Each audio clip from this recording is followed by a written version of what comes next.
Selamat siang semuanya, perkenalkan nama saya Dea Purnawati Margareta Ginting dengan NIM 203500261. Di sini saya akan mempresentasikan hasil UAS pemasaran digital saya. Yang pertama, kita akan membahas perbedaan customer path atau jalur pelanggan era konektivitas dan era prakonektivitas. Pada era prakonektivitas, jalur pelanggan masih bersifat individu. Maksudnya, penentuan pelanggan untuk mereka ingin membeli suatu produk masih dilakukan atas dasar masing-masing individu dan tidak terpengaruhi oleh pendapat orang lain. Karena masih sedikitnya tingkat persaingan produk, maka terjadinya pembelian berulang. Diawali dengan pelanggan aware atau mengetahui suatu produk dan menerima informasi dari produk tersebut. Kemudian dilanjutkan dengan attitude atau pelanggan mulai menyukai produk tersebut, sehingga akhirnya pelanggan melakukan action atau membeli produk tersebut dan kemudian melakukan action again atau pembelian selanjutnya. Sedangkan pada era konektivitas, jalur pelanggan sudah bersifat sosial. Di era ini, penentu pelanggan untuk membeli suatu produk tidak hanya dari individu masing-masing, tetapi dapat dipengaruhi oleh orang lain seperti dari review maupun komentar terhadap suatu produk. Dan di era ini, persaingan produk semakin tinggi, sehingga muncul berbagai brand yang menjual produk yang sama dengan kualitas dan juga harga yang berbeda. Maka semakin banyak faktor yang dipertimbangkan oleh pelanggan sebelum membeli produk. Dan bentuk loyalitas di era ini adalah kesediaan pelanggan untuk menganjurkan atau merekomendasikan produk atau sebuah brand kepada orang lain. New customer path diawali dengan aware atau mengetahui sebuah produk seperti mengetahui tentang suatu produk baik sengaja ataupun tidak sengaja, ataupun mengingat pengalaman masa lalu. Kemudian appeal atau proses informasi dan pelanggan tertarik pada beberapa merek. Pelanggan tertarik dan mulai membuat pertimbangan. Kemudian masuk kepada ask atau pelanggan mencari informasi dari merek ataupun produk yang disukai, seperti membaca dari ulasan, bertanya kepada teman, menghubungi admin merek, membandingkan harga ataupun mencoba produk itu di toko.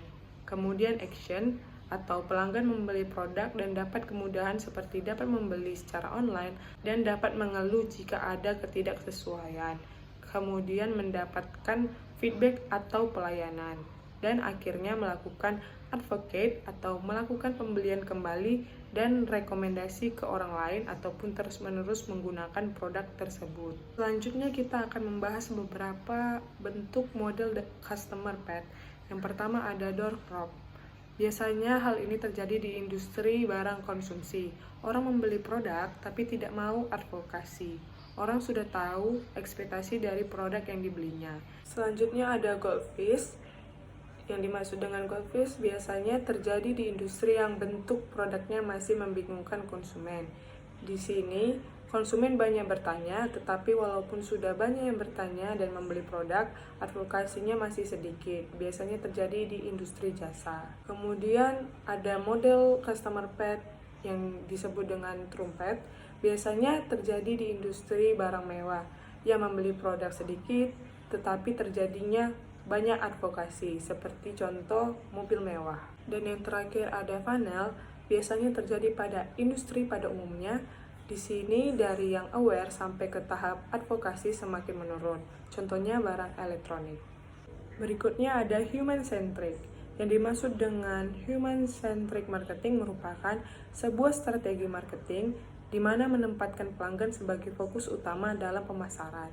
Contohnya, kita mempromosikan destinasi wisata dengan memberikan kesan yang baik kepada wisatawan yang datang agar mereka dapat memberikan ulasan-ulasan yang baik. Nah, dengan begitu wisatawan tersebut pastinya mau merekomendasikannya kepada calon pelanggan lain yang tertarik dengan pengalaman yang dirasakan oleh wisatawan yang sudah berkunjung tersebut. Selanjutnya, content marketing. Konten marketing merupakan sebuah strategi marketing di mana kita membuat dan menyebarkan konten yang relevan dan juga konsisten untuk menarik perhatian para audiens yang dituju. Contohnya, jika kita ingin melakukan promosi untuk memperkenalkan produk yang kita tawarkan, dapat kita kemas ke dalam bentuk video-video konten yang semenarik mungkin. Selanjutnya, omnichannel yaitu strategi marketing yang menyelaraskan penyajian konten di berbagai platform. Karena konsumen sekarang tidak lagi terbatas pada satu platform saja, kita dapat menyajikan konten kita di website, media sosial, e-commerce, dan lain-lain.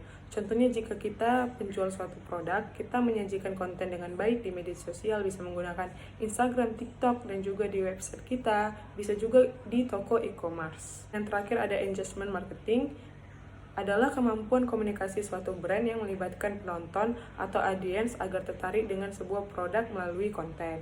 Nah, biasanya ini dia dapat membantu meningkatkan brand awareness suatu bisnis yang dijalankan. Contohnya, audiens memberikan like, komentar, ataupun meng-share konten kita.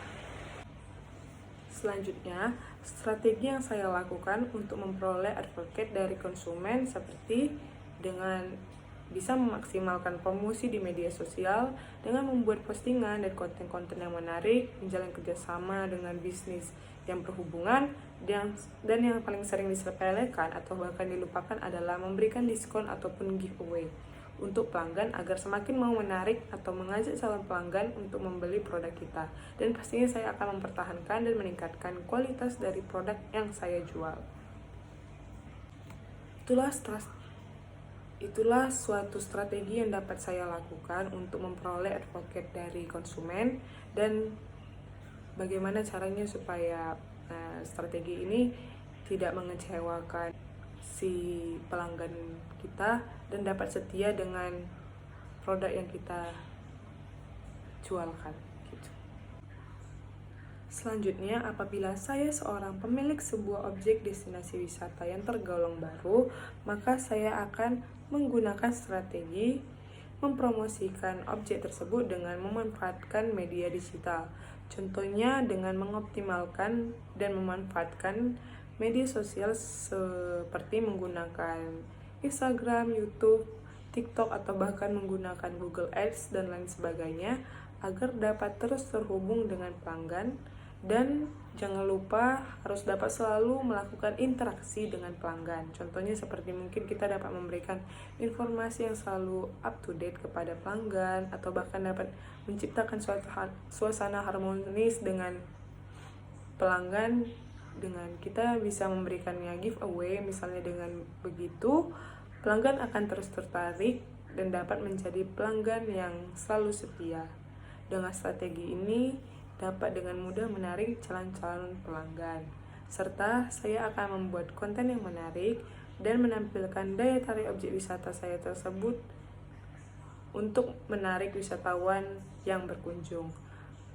Selalu ingin berinovasi dan selalu dapat berkembang, itu adalah kunci dari strategi pengembangan atau promosi dari destinasi wisata untuk saat ini, begitu menurut saya.